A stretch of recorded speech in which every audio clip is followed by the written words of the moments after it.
고정불변하는 것은 없고 변화하지 않는 것은 없습니다.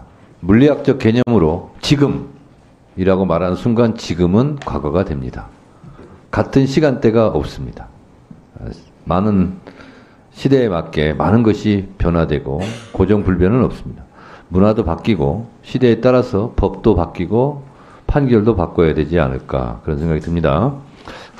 서울가정법원 원장님께 질의하겠습니다. 네. 최근 대법원에서 반려견을 입양한 사람은 여자친구였지만 이후 헤어졌어요. 그래서 남자친구 어머니가 이 반려견을 키웠나 봐요. 그런데 소유권을 누구를 하냐? 그랬을 때 최초의 강아지를 산 사람이 소유권이 있다. 이렇게 되는 거예요. 우리는 그렇게 판결을 지금 대법원에서 했습니다. 근데 해외에는 그렇지 않더라고요. 보니까 캘리포니아 같은 경우는 별것 또는 이혼에 대한 결정을 낼 때 판사는 반려동물의 양육과 최선의 이익을 고려할 권한을 부여해 어느 보호자에게 양육권을 맡길 것인가 이런 걸 고려해서 판결을 하고 있었고요. 캐나다, 브리티시 콜롬비아 같은 경우는 이혼을 했더라도 반려동물에 대해서 공동 육아를 해라 이렇게 판결을 했고, 스페인에서는 전처에게 반려동물에 대한 양육비를 지급하라 이런 판결도 내렸습니다. 이게 우리나라 일은 아니다, 뭔 딴 나라 얘기다 이렇게 생각하지만 실제로 그렇지는 않습니다. 우리나라도 반려동물에 대한 권한, 권리 이런 부분 가지고 앞으로 치열하게 논쟁이 될 수 있겠다 이런 생각이 듭니다. 가정법원 원장님, 네. 이런 판결 앞으로 물론 법의 개정이 있어야 되겠지만 이런 판결에 대해서 많은 국민들이 관심을 갖고 있을 것 같지 않습니까? 어떻게 생각하세요? 네, 그렇게 생각하고 있습니다. 최근에 안 그래도 이 반려동물과 관련된 양육 문제가 이렇게 재판에서 많이 주장하고 있는 사례들이 많이 있습니다. 네.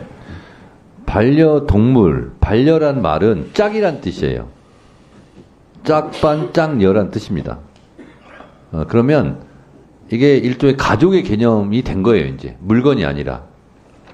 그런데 동물보호법에 보면 아직도 반려동물이란 반려의 목적으로 기르는 개, 고양이 등 농림, 축산, 식품 불용으로 정하는 동물을 말한다. 이렇게 돼 있더라고요. 하여튼, 제가 며칠 전에도 어느 분이 기르던 반려동물 개가 이렇게 나이가 다 돼서 죽었다나 봐요. 온 가족이 슬픔에 빠지고 장례 기간을 설정하고 실제로 장례를 치르고 그런 모습을 보면서 이게 생경한 것만은 아닙니다.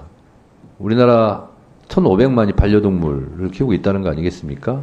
그래서 앞으로 이런 부분에 대해서 전향적인 판결이 좀 필요하지 않을까 이렇게 생각하는데 우리 서울가정법원장님 어떻게 생각하세요? 이런 사례들이 많이 있어서 지금 구체적인 판결로 아직까지 이 양육과 관련된 그 주문이 나가고 있지는 않은데 조정에서는 가는 주문이 나가고 있는 것 같습니다. 우선 국회에서 먼저 법 개정을 좀 반려동물과 관련된 법 개정을 좀 해야 될 것 같고 또 거기에 맞게 또 법원에서도 좀 대비를 해야 될 것 같고 그런 생각이 듭니다.